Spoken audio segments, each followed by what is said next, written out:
So we are the DID babies. I am Ash from the Dragon System. And I am Rune from the Castor System. Today we will be talking about how to come out to friends as a system. Coming out to friends can be a really hard thing to do, especially when you don't have many of them like I did when I had to come out. A lot of people don't understand why you would have to come out with a mental disorder, but it's because it's such a complex one, it's such a controversial one.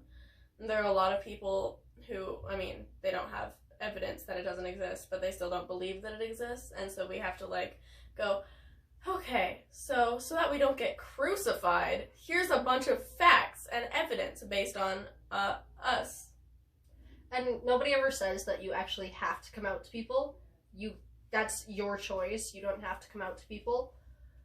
And sometimes it can take years for someone to be comfortable enough to come out to you. Sometimes it can be after just a little bit. There's still friends of mine that I've known for years that still don't know about mine. If you're watching this and you have a friend with DID and they didn't come out to you until now, it may not just be because they don't trust you, but it's also, you gotta understand the amount of courage that it takes to come out with something like this. It's the amount that it's demonized in the media. We don't want you to look at us and think that we're dangerous. We're just trying to get by. But a lot of people do. They look at us and they go, oh, you have DID? You're like that guy from Split, right? You're dangerous? Mm-hmm. And so that's why we don't tell people. Or they go, which one of your altars is gonna hurt me? Or stuff like that. Or sometimes it's a safety issue. We don't feel like we're safe enough to come out to you. We don't feel like it's a good thing to do. It might be just because we don't feel like you'd understand properly, or just because it's not a good situation or good area that we're always around you with to come out to you. And it is a trauma-based disorder, so it may not actually be unsafe. Sometimes we just feel like it's unsafe because we're so used to being unsafe that we assume that it is dangerous even when it isn't. So don't take it personally if someone hasn't come out to you. Sometimes coming out isn't fully your choice. Maybe it was because a friend of yours witnessed a switch that was too different to ignore, and you were forced to explain it to them, which has happened quite a few times to me, where I've been in a stressful situation where someone maybe said something that was triggering and one of us switched out, and then I was forced to explain everything to them so that they weren't freaked out about it.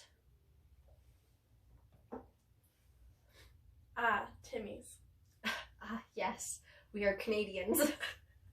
But then there's other times where coming out is your choice, and my recommendation, if you're coming out as a system, is it's completely up to you, but my recommendation is do it in a public place so that they can't get mad, they can't, yell, scream, whatever. Do it in a public place, go to somewhere you guys go often, and tell them there, bring all the facts that you have. Remember, you do not have to tell anybody your trauma. If they ask you what trauma did this stem from, just say that's none of your business. Just know that I went through extreme trauma as a child that caused this.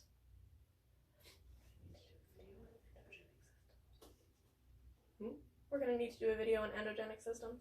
Oh, yes. But just remember that it's up to you to come out to people, and you do not have to tell anybody anything that you don't want them to know. Yeah. Bringing facts, on the actual, what to say when you're coming out to someone as a system, bringing facts with you and, making sure that they have sources and they've read different things on DID, making sure that they understand that it's not just something that people make up. That's very important, making sure that they know that it is a genuine, mental disorder, and it's not just, imaginary friends kind of thing. Yeah. One of the things that I did to come out to one of my friends is periodically over a few weeks I kept sending her articles that I had read through and that explained DID and explained it properly and well. And then after all of those times where she had familiarized herself with it, I was like, hey, just so you know, I have this. And I've also been fortunate that quite a bit of my friends have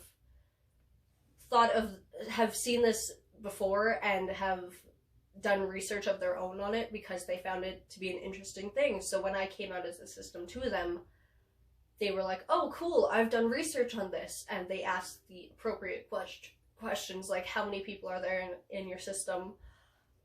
What are the main fronters' names?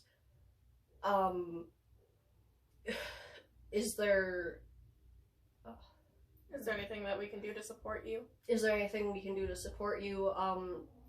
Is there anyone that I should just help when they front, or is there triggers that certain fronters have that I should just, like, not try to touch them or not hug them or something like that?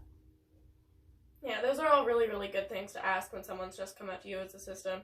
And they're really, really good, it's really good information to give when you've come out to someone. Just, like, let them know some of these alters, they don't like this, or some of these alters you might have to watch out for this kind of thing. It's a really important thing for people to know when they're around you and they know that you have DID or OSDD. Yeah. Alright, well, I think that's good for this video. We have been the DID babies. I'm the Dragon System. We are the castor system.